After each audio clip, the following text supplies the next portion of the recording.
Espírita Colombiano, el número 19 en nuestro haber del movimiento, porque realmente nuestros congresos se constituyen en encuentros de almas, ¿no?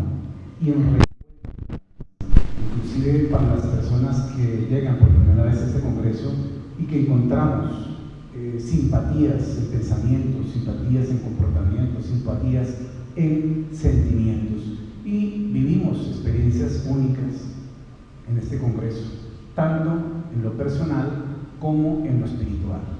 Por ello, pues el lema de este congreso, como vemos allí, el tema central: vida más allá de la vida, esperanzas y consuelos. Todos estamos aquí en búsqueda de estas esperanzas, de estos consuelos que la doctrina espírita nos trae con mucha claridad. Y el lema, como dice en nuestro congreso: doctrina espírita, consuelo, educación e iluminación del ser, ¿no? Entonces, este tema que nos aborda en esta tarde de hoy: defendamos la vida a través del amor y la educación. Vamos a hacer un panorama general de esta temática, basados en la doctrina espírita y con algunos otros argumentos que el conocimiento y la ciencia de hoy pues nos traen para soportar el tema de hoy, ¿no? Y tenemos que empezar diciendo que realmente todos debemos ser defensores de la vida, más los que estamos vinculados al movimiento espírita, a la doctrina espírita, pero hoy se adquiere un sentido a través del amor y la educación, porque tenemos que educar nuestras almas, tenemos que practicar la ley de justicia, amor y caridad para poder desarrollar a plenitud esta defensa de la vida. Y he ahí que hay varios de los ámbitos en los cuales se desarrolla esta defensa, que es una actitud constante en nuestras vidas.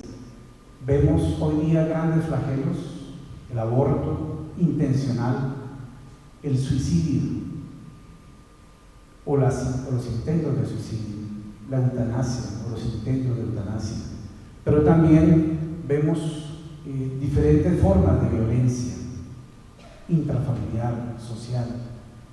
Pero también tenemos que ser defensores de la vida animal, de la vida vegetal, porque la destrucción de la vida vegetal interfiere en muchas otras formas de vida, incluyendo la nuestra. Entonces, con ese pensamiento amplio de la vida, de las leyes del universo y de nuestro planeta, debemos abordar esta defensa de la vida, primero, pues con amor, porque es con ese sentimiento, digamos, de aprecio las diferentes formas de vida que existen en la naturaleza de nuestro planeta, que debemos encaminarnos, y es a través de la instrucción y del conocimiento que vamos educando a nuestra alma, es decir, vamos creando nuevos hábitos en nuestros comportamientos y que nos permiten entender cómo practicar esa ley de justicia, amor y caridad en este proceso para defender la vida. Entonces, ¿cómo defendemos la vida? A través de los fundamentos, porque nuestra doctrina espírita tiene una serie de fundamentos, y esos fundamentos, cada uno de ellos desarrollados, están allí descritos.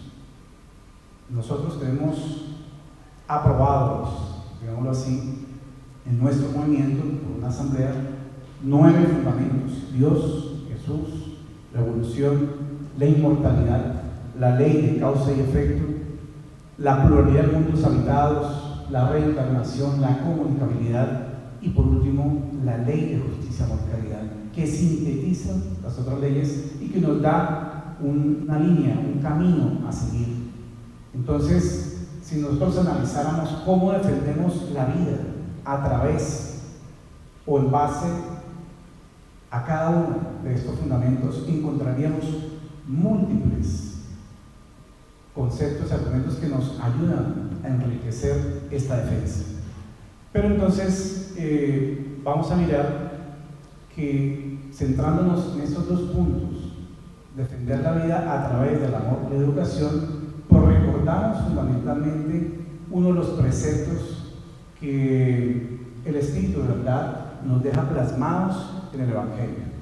Porque Él nos dijo allá en el capítulo, en uno de los capítulos del Evangelio, el capítulo 6 del Cristo Consolador: espíritas amados. Esta es la primera enseñanza. Y culmina diciendo: instruidos en la segunda. Es decir, el amor y la instrucción o la educación es la que nos permite a nosotros, en realidad, adentrarnos en este proceso de la defensa de la vida. Tal vez lo más significativo, digamos, en torno a la defensa de la vida frente a la ley de amor, es el proceso mismo de la formación de un ser humano, del nacimiento de un ser humano, donde se expresa el amor maternal, el amor filial, que es un reflejo de esta ley universal de amor, justicia y caridad, ¿no? Entonces, ¿qué necesitamos nosotros? Comprender un poco más esta ley de amor. Para ello, espíritus sublimes, como el espíritu de Juan Ángeles, nos trae bastante información que se convierte en conocimiento, que si nosotros lo interiorizamos, lo comprendemos, vamos a generar y a cambiar comportamientos.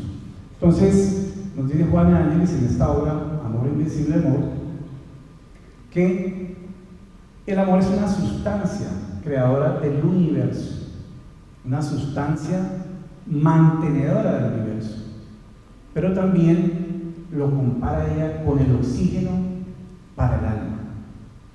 Entonces nosotros entendemos qué significa el oxígeno para el cuerpo. Dejemos de respirar 5 minutos y nos daremos cuenta la importancia que el oxígeno tiene en nuestras vidas y en la vida de cada una de las células que forman los tejidos, los órganos de nuestro cuerpo.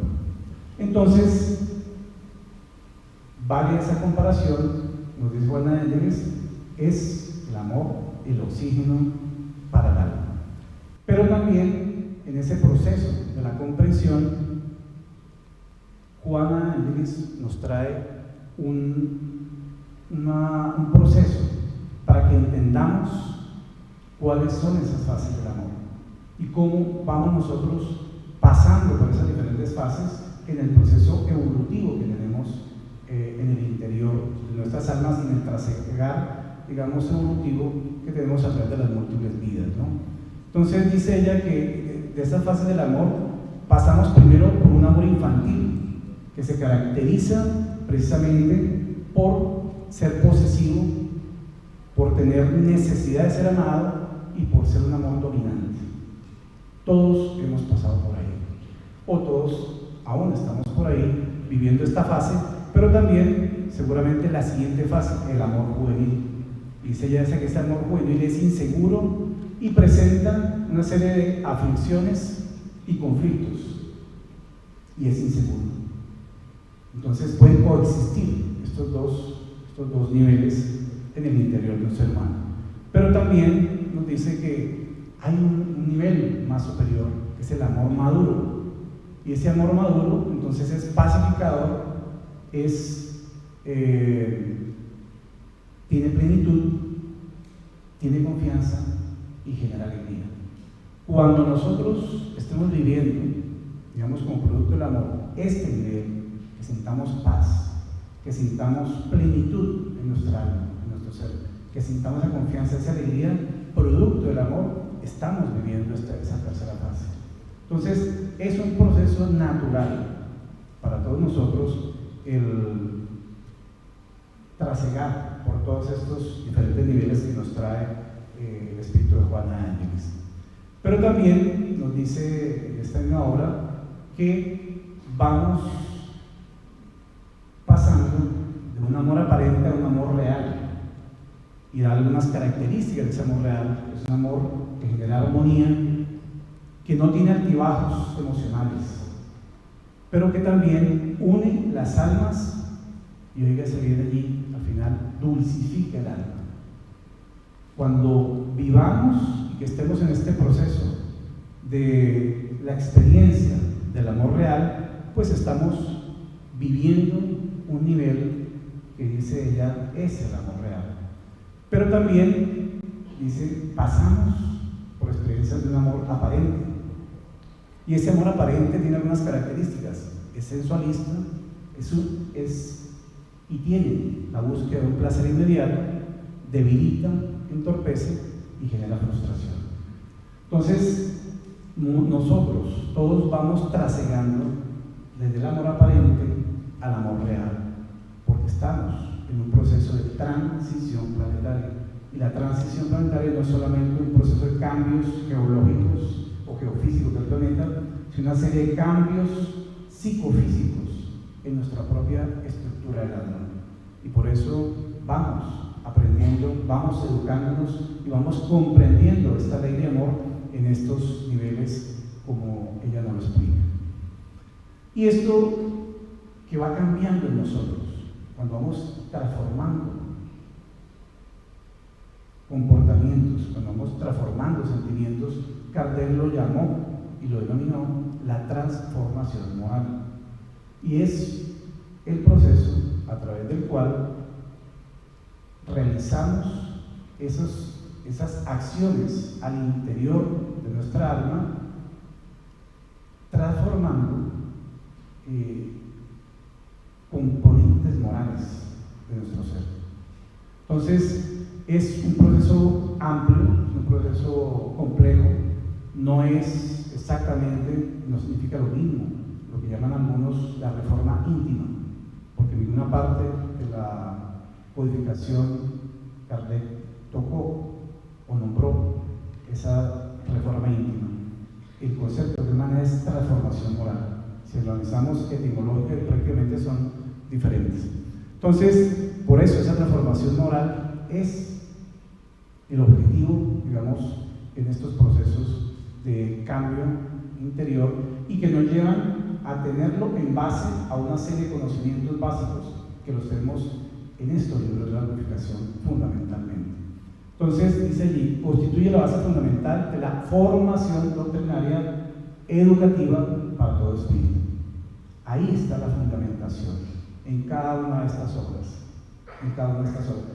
Tal vez nos sintonizamos más con una que con otra, y es normal, es natural, porque tenemos unas necesidades a veces más filosóficas, otras veces unas necesidades más fenomenológicas, en otras unas necesidades más de orden moral, comportamental y así sucesivamente. Entonces, por eso hay una integralidad entre todas estas obras, ¿no?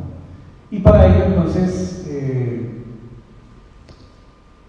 este gran pedagogo, que fue profesor de Rivail, dice lo siguiente: solo aprenderemos las virtudes si las practicamos. Su repetición en la práctica servirá para que se consoliden en nuestra alma. Y esa repetición es lo que va a generar, digamos, una impronta en nuestro cerebro. Y allí, digamos, genera un cambio, digamos, que se vuelve un hábito, ¿no? Entonces, por eso, en esta visión pestalozziana, digamos, de la parte educativa, pues fue lo que absorbió también el maestro Kardec en este proceso educativo y pedagógico. Pero también decía Pestalozzi lo siguiente, que la educación es el desarrollo natural, progresivo y sistemático de todas las facultades, no de algunas, de todas las facultades. Desarrollo natural y en forma progresiva y sistemática. Pero entonces, para ese desarrollo y esa educación también encontramos dentro de la literatura kardeciana una definición de qué es la educación. Y aquí encontramos cómo Kardec define la educación como el conjunto de hábitos adquiridos. Conjunto de hábitos adquiridos. Entonces, él en la parte inicial dice que se refiere no a la educación intelectual, sino a la moral. Aunque tampoco nos referimos a la educación moral extraída de los libros, sino a la que consiste en el arte de formar los caracteres y la que genera hábitos. Cuando nosotros generamos un hábito, ya tenemos cambios en el interior de nuestro tejido neurológico, ¿no? Entonces, muy interesante esta definición de Kardec en relación a la educación. conjunto de hábitos adquiridos. Y nos dice además Kardec, nos dice que cuando el arte de educar sea conocido, sea comprendido y sea practicado, el hombre aportará al mundo hábitos de orden y de previsión. O sea, si alguien no es ordenado y previsivo, no tiene este proceso educativo aún, ¿no? Pero dice, el hombre aportará al mundo hábitos de orden y previsión para sí mismo, para los demás y de respeto a todo lo que es respetable. ¿Qué es lo más respetable, digamos, en relación a los derechos humanos? La vida, ¿no? Entonces, precisamente estamos aquí, digamos, para ver esta visión en defensa de la vida a través del amor y la educación. Pero concluye diciendo que esos hábitos que le permitirán atravesar con menos pesar los inevitables días difíciles. Entonces, es un proceso que nos permite a todos comprender cómo, pasando por estos niveles que nos narra Kardec, nos vamos adentrando en esa adquisición de hábitos que nos permite ser hoy mejores que ayer y mañana mejores que hoy. Entonces, también nos dice que de estos dos elementos, el desorden y la imprevisión, entonces, que constituyen dos plagas que solamente una educación bien entendida puede combatir. Pero allí está el punto de partida, el verdadero componente del bienestar, la garantía de seguridad para todos. ¿Cuál es la garantía de seguridad para todos? Que todos podamos evitar, controlar el desorden y ser realmente previsivos, ¿no? Entonces, en este proceso encontramos en esta obra de George Renals, Visión psicológica del libro de los espíritus, encontramos esta acepción al tema de la educación. Interesante. No se educa solo al hombre como tal, es decir, la personalidad, sino al espíritu inmortal, es decir, a la individualidad. Y aquí vemos esta dualidad de estos dos conceptos, entre la individualidad y la personalidad. A través de cada vida experimentamos personalidades diferentes, pero la individualidad es la misma. Entonces, ¿a quién debemos educar? A nuestro espíritu inmortal, a nuestra individualidad. Pero en cada vida tenemos que estar, digamos, desarrollando, controlando las manifestaciones de nuestra personalidad que se genera y que también debe educarse. Entonces dice, en este enfoque la formación de carácter implica voluntad, disciplina y persistencia. Esto parece una tríada jurídica, ¿no? Voluntad, disciplina y persistencia, sin cesar, dice, hasta que espiritual y cerebralmente tales actitudes logran tornarse en hábitos existenciales y perdurables. Cuando se concretan o se tornan hábitos existenciales perdurables, ¿cuándo se logra eso? Cuando precisamente el componente espiritual que influencia el componente cerebral genera esas improntas cerebrales y desarrolla ya cuando hay un hábito adquirido. Entonces resulta que si una persona es generosa, si una persona es amable, si una persona es fraterna, tiene, digamos, una impronta neurológica de esas actitudes, de esos comportamientos generosos, fraternos, amables, dulces. Existe esa impronta, digamos, de tipo neurológico. Entonces hay una relación intrínseca entre lo espiritual y lo cerebral, ¿no? Entonces vamos a mirar que hay autores que se han referido también al tema, esta relación entre la parte espiritual y el cerebro. Este autor, el doctor Mario Burgar, nos habla precisamente y tituló su libro El cerebro espiritual. Siendo un neurocientífico de esta línea no materialista, dice que el cerebro, sin embargo, no es la mente, es un órgano apropiado para unir la mente al resto del universo. ¿Cómo unimos nuestra mente al resto del universo? Con la comprensión profunda de la ley de justicia, amor y caridad. ¿Sí?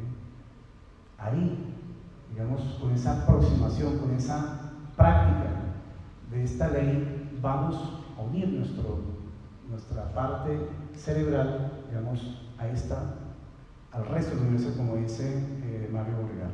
Pero también dice él, tenemos fuerza, voluntad, conciencia y emociones. Parece otra tríada allí, ¿no? Que combinados con el sentido y propósito y de significado realizan cambios.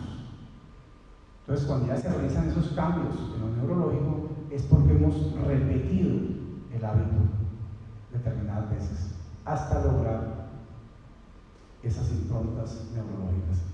Por eso estos enfoques de estos neurocientíficos no materialistas realmente están apoyando los fundamentos y los postulados cartesianos. Y otros autores como el doctor Carlos Delgado, en esta obra El cerebro invisible, él siendo un médico internista, ¿qué postula él a través de su obra? Digamos, él utiliza la informática y las ciencias de la computación para crear un modelo de comprensión, una teoría interesante. Cómo la personalidad humana puede sobrevivir a la muerte del cerebro material. Entonces, una cosa es el cerebro físico y la otra, lo que nosotros podemos entender como el cerebro periespiritual, o como llamaba Mario Borregar, el cerebro espiritual. Y dice lo siguiente, que hay 3 niveles. Uno, el cerebro físico, que es el hardware. Otro, los programas informáticos, y el otro, la conciencia. Y entonces, en este proceso de estos 3 niveles, ¿qué ocurre cuando la persona muere? Dice este mismo autor, que es el doctor Carlos Delgado, que el primero desaparece, el cerebro físico se entrega, es material, pero el segundo y el tercero persisten. O sea, los programas informáticos, los que él llama memoria, lenguaje, cálculo, razonamiento, persisten después de la muerte, junto con la conciencia. Eso para nosotros no es nada nuevo. Cuando sabemos que cuando alguien desencarna, pues continúa el espíritu con su perespíritu y ahí pues sigue todo el proceso en ese periodo entre vidas. Pero son aportes fundamentales donde nuestros autores, digamos, dan una comprensión basada en aspectos neurológicos, pero como ser basada en teorías de la informática y la computación. Y dice el doctor Delgado que el cerebro físico, que tiene más o menos 100 millones de neuronas, tiene una constante comunicación, dice él, un interlazamiento cuántico con lo que él llama el cerebro invisible, que para nosotros sería el cerebro perispiritual. Y eso es lo que permite explicar cómo se adquieren tantos conocimientos de otros niveles que están por fuera del cerebro físico. Banerjee y ya Fernández nos aquí por el compañero Nabor, estudiando los casos de niños que recordaban vidas pasadas, y él acuñó el término de memoria extracerebral para ubicar un lugar donde estaba esa información que los niños estaban expresando, pero que ahora no lo habían vivido en su cerebro físico. Está en una parte fuera del cerebro físico y él lo llamó memoria extracerebral. Nos queda, digamos, más fácil comprender que es precisamente en el cerebro perispiritual que transfiere la información para el nuevo cerebro físico esta experiencia, y por eso los niños recuerdan con toda la nitidez, ¿no? Entonces, podemos preguntarnos, ¿qué pasa con los pacientes en coma profundo, en estados vegetativos persistentes o en síndrome de cautiverio? Vamos a mirar. ¿Qué pasa, digamos, en esos casos con el alma, con el espíritu, con esa parte de esa individualidad? Y veremos que hay autores como el doctor Owen, que siendo también un neurocientífico británico, catedrático de investigación en neurociencia cognitiva, ha estudiado el tema, digamos, en base a imágenes de resonancia nuclear magnética. Él dirige este Instituto del Cerebro y la Mente y es docente de la Universidad en Ontario, Canadá. Ha publicado numerosos artículos científicos en reconocidas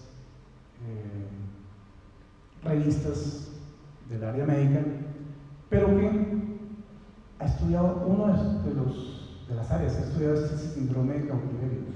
¿Qué es ese síndrome de cautiverio? Personas que por lesiones de vías neurológicas que unen la corteza al globo rápido o a la médula espinal y que quedan fragmentadas, que se pierde esa comunicación, la persona está consciente, pero no puede mover ninguna parte de su cuerpo, ni siquiera las expresiones faciales. Entonces está encerrado en el cuerpo, está cautivo de su cuerpo, por eso lo llaman el síndrome de cautiverio. Y la persona no puede hablar, no puede comunicarse, pero está inconsciente, está consciente ahí, ¿sí? Entonces, el gran dilema es cómo se comunican con estas, y era una de las grandes inquietudes que tiene él y que ha desarrollado una técnica para poder establecer ese puente de comunicación a través de imágenes de resonancia nuclear magnética, porque en esas imágenes que salen a color se estimulan determinadas áreas cuando se le da una orden al paciente, y entonces hay una forma, un puente de comunicación, y él lo describe aquí en esta obra que habla adentrándose en esta zona gris, ¿no? Entonces, a través de esas imágenes él logra, digamos, conocer, digamos, la información de lo que está preguntando, pues, al paciente. Uno de los casos que tuvo fue este caso de un físico de la universidad que tuvo un accidente y que quedó en un estado vegetativo por las lesiones severas que le produjo el trauma craneoencefálico, y a él le tomaron estas imágenes, y entonces dice el doctor Owen que fue el primer paciente que logró comunicarles a sus médicos que no sentían dolor a pesar de estar encerrado dentro de su propio cuerpo. Le dijeron al paciente que imaginara que estaba jugando tenis, pues como no es consciente, pues la visualización activa una parte del cerebro conocida como la corteza premotora, y entonces ya hay una información visual en las neuroimágenes que está asociando la respuesta que da el paciente. Y le pidieron que imaginara que estaba caminando alrededor de la casa, y ellos sabían que otra área del cerebro debería activarse, y efectivamente así ocurrió. Entonces, a través de este sistema, sale costoso, ¿no? pero es una forma que él ha planteado para este tipo de comunicación. Y él dice que este descubrimiento histórico tiene implicaciones para la atención clínica, el diagnóstico, la ética médica y la forma de tomar decisiones médicas y legales. ¿Cuántas personas han llevado a la eutanasia porque han quedado en estos estados? Bien sea porque la persona misma lo ha descrito en lo que llaman ahora un documento de voluntades anticipadas, y entonces lo manifiesta así: si yo voy a quedar en tal parte, prefiero que me apliquen la eutanasia. O los familiares terminan decidiendo por el paciente. Ahora, visto desde nuestra visión espírita o espiritualista, pues no tenemos nosotros, ni tiene el mismo paciente, derecho sobre su propia vida. Entonces, que sean las leyes de Dios las que definan el momento final de la existencia de un ser humano, pero no el acto volitivo de libre albedrío de alguien para terminar con la vida de un ser, ¿no? Igual este investigador alemán también ha estudiado este síndrome de cautiverio, pero con otra modalidad de intercomunicación.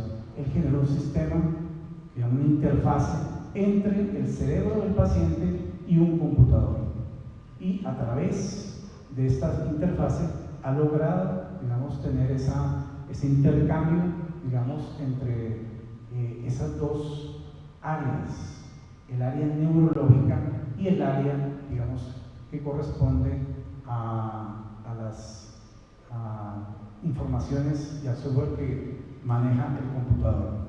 Y en una de las publicaciones, un estudio con 4 pacientes, dice: los 4 pacientes indicaron que eran felices, lo que sugiere que el síndrome de cautiverio podría no ser el infierno que muchos suponen.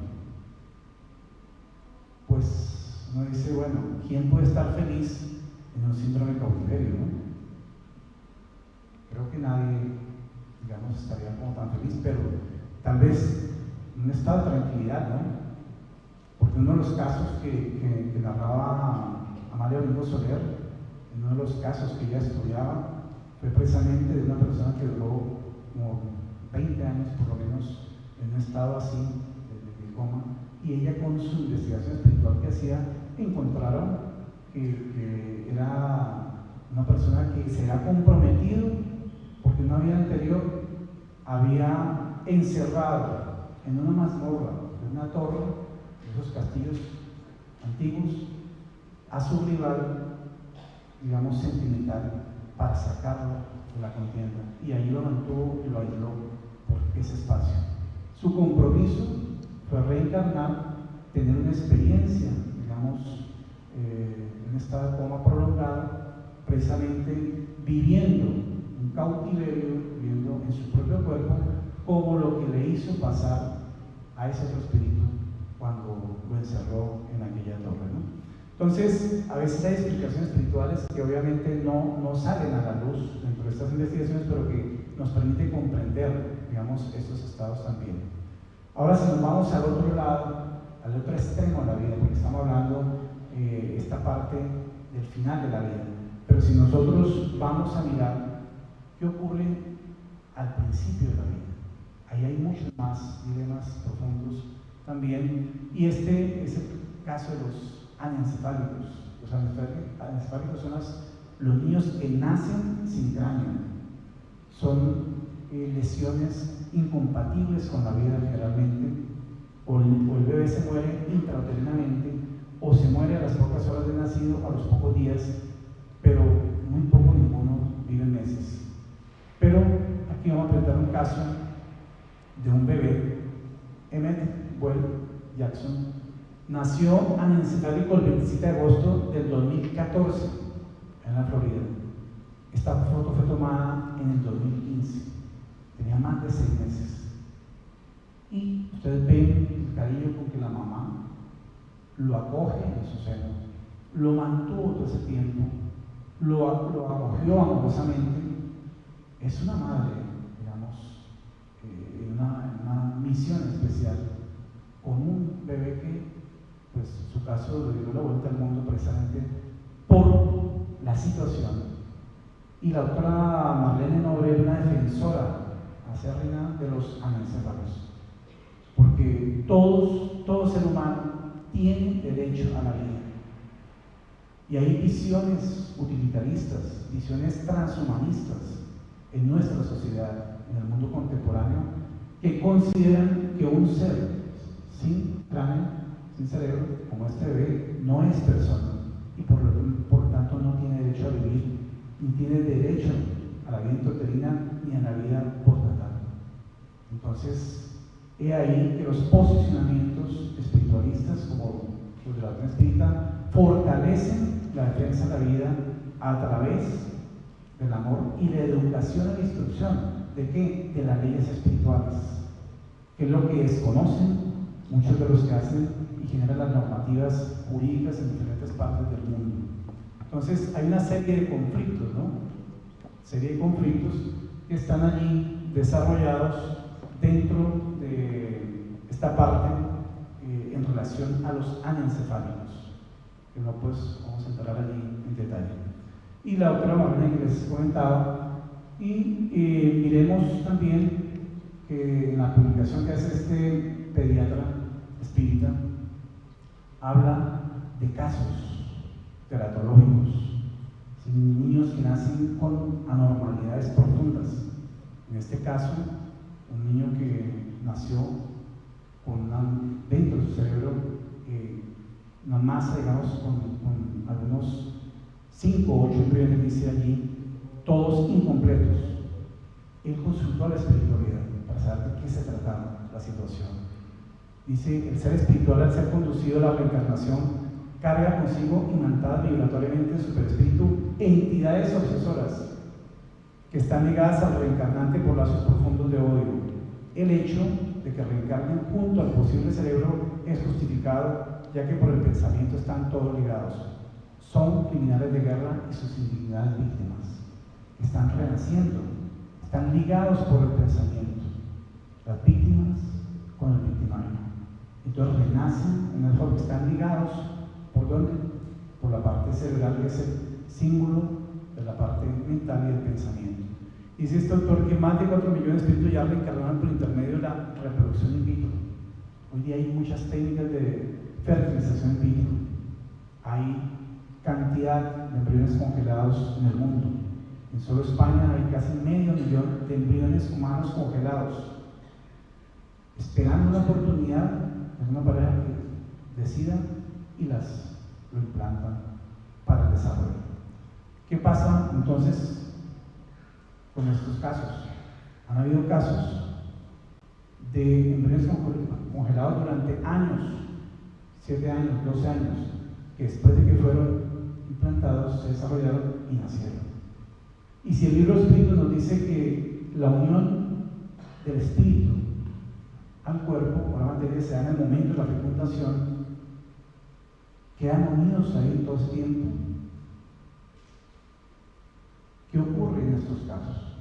¿Está la ciencia médica, digamos, en sintonía con el desarrollo de la ciencia médica espiritual? Seguramente debe haber algún parámetro allí, porque eso que está ocurriendo indica que sí, esos espíritus estaban ligados ahí todo ese tiempo. ¿Por qué causa espiritual ocurren esas situaciones y duran esos espíritus allí vinculados, anclados, amarrados a esos espíritus de embrión, a esos embriones congelados?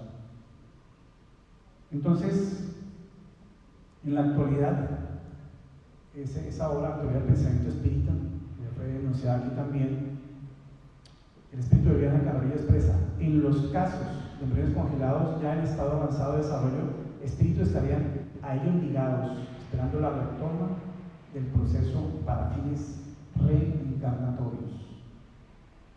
Y también expresa: pueden ser entidades suicidas ligadas a los embriones congelados, y esto ya nos da más razón espiritual.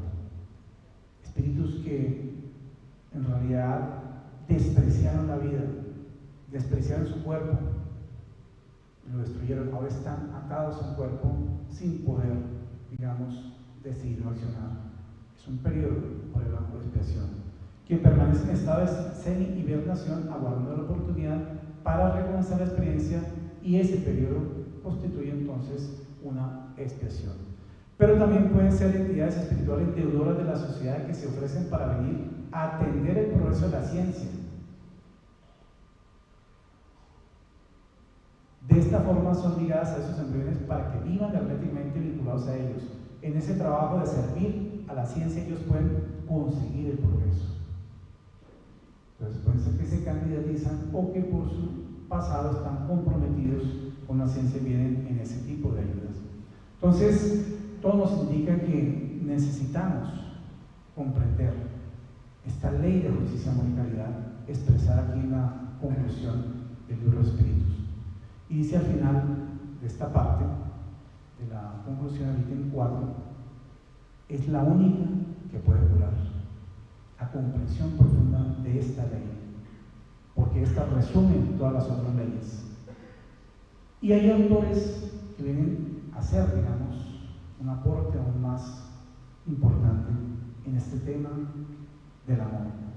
El doctor Bernie Siegel tiene varias publicaciones: Paz, Amor y Autocuración, Amor, Medicina Milagrosa. En él expresa lo siguiente: el problema fundamental con que se enfrenta la mayoría de los pacientes es su falta de habilidad para amarse a ellos mismos, por no haber sido amados por otros durante alguna época crucial de sus vidas. Mi papel, dice cirujano oncólogo. Mi papel como cirujano consiste en lograr que los pacientes ganen tiempo para que puedan curarse ellos mismos.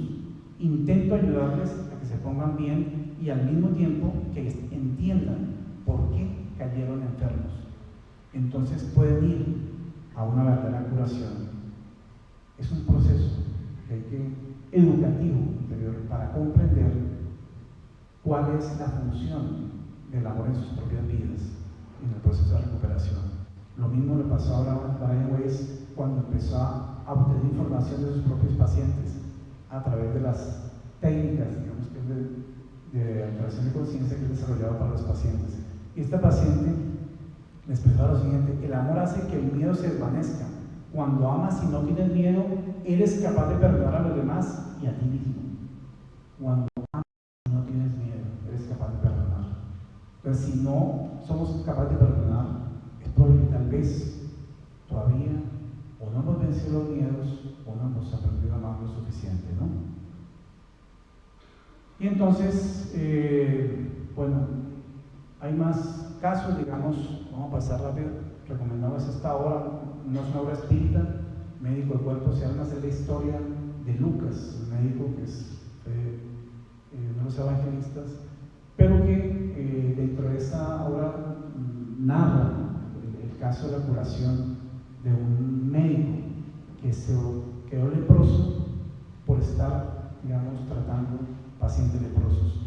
Y tiene un encuentro con Lucas en una de las calles de Alejandría, y a través de un estado, digamos, de un abrazo profundo en medio de una oración, este médico leproso recibe la curación de Lucas, el médico.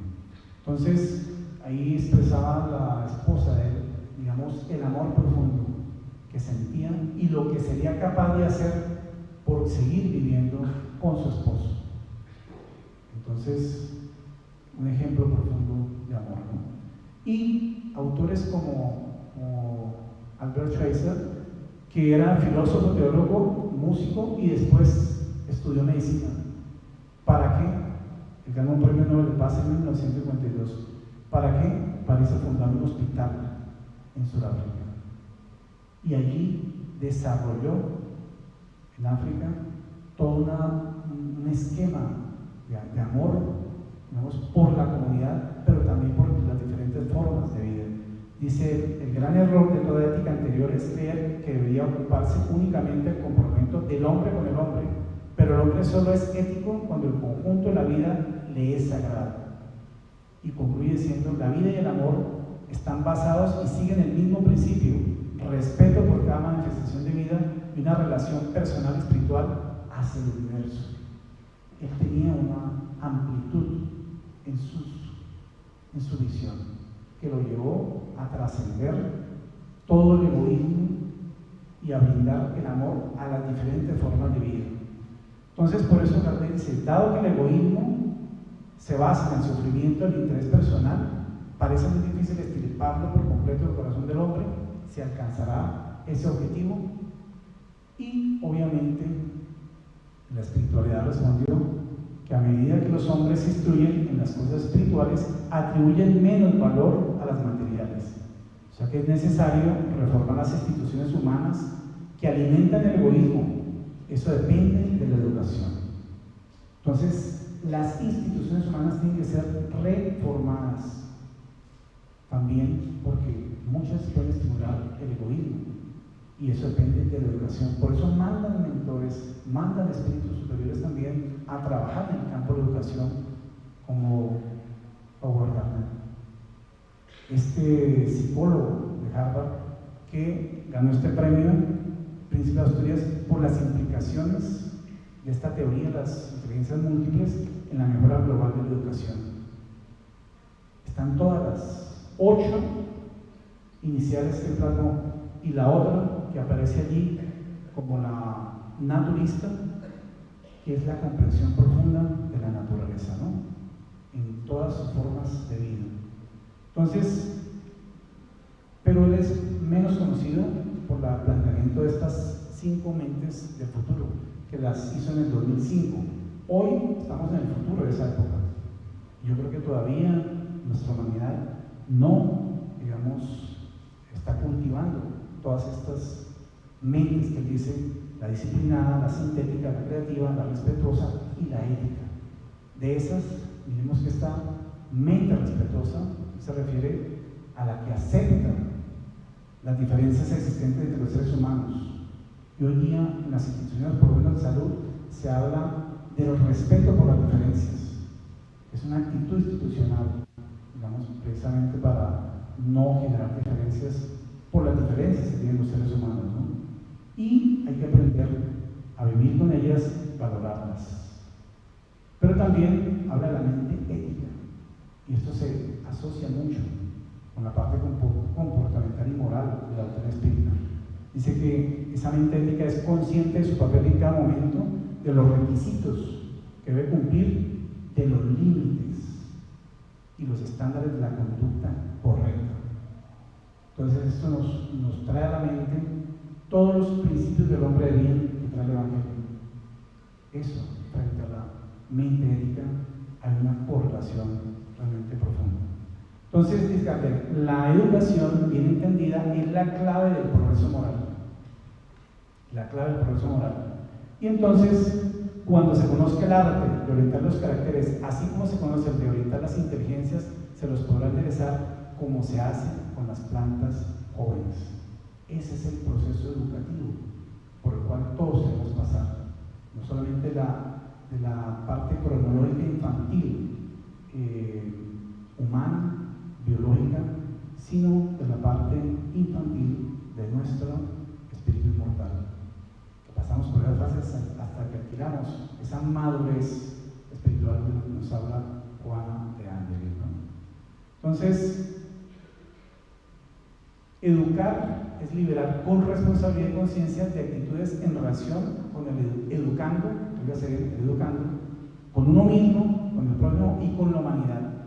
Y la tarea de la educación es sobre todo la iluminación de la conciencia mediante la información y la vivencia del conocimiento que se transmite, nos dice Juan Ángeles en esta pequeña obra, Momentos de Meditación. Entonces, la tarea de la educación es bastante compleja, ardua, pero se necesita voluntad, perseverancia, disciplina para lograr este proceso educativo en nuestras almas. Entonces, en el camino evolutivo necesitamos cultivar nuestras virtudes.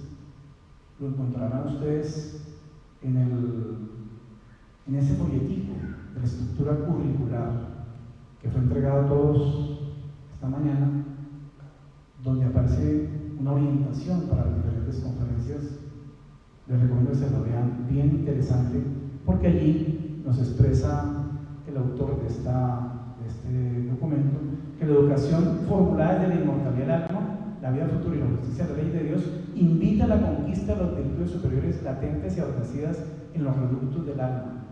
Por eso los inmortales dispusieron como objetivo de la corta existencia terrena la conquista de las virtudes.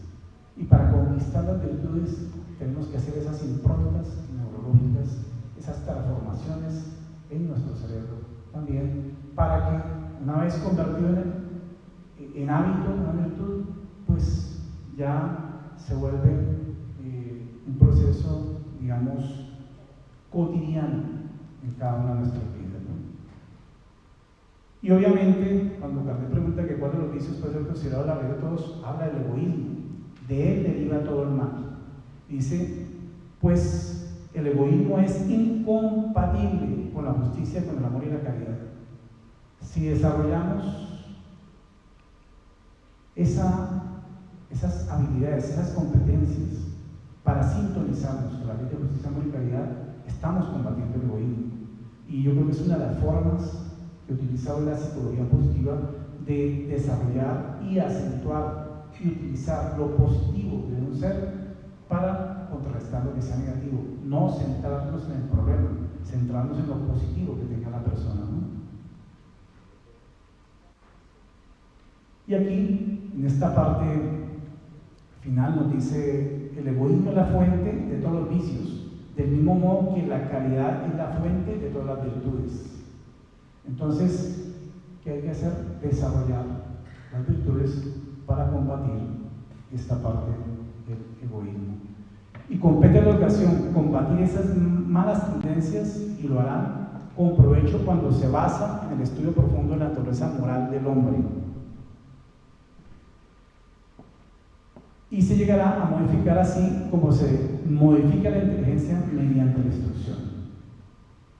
Entonces, el objetivo de la educación es realmente un objetivo evolutivo para cada una de nuestras almas.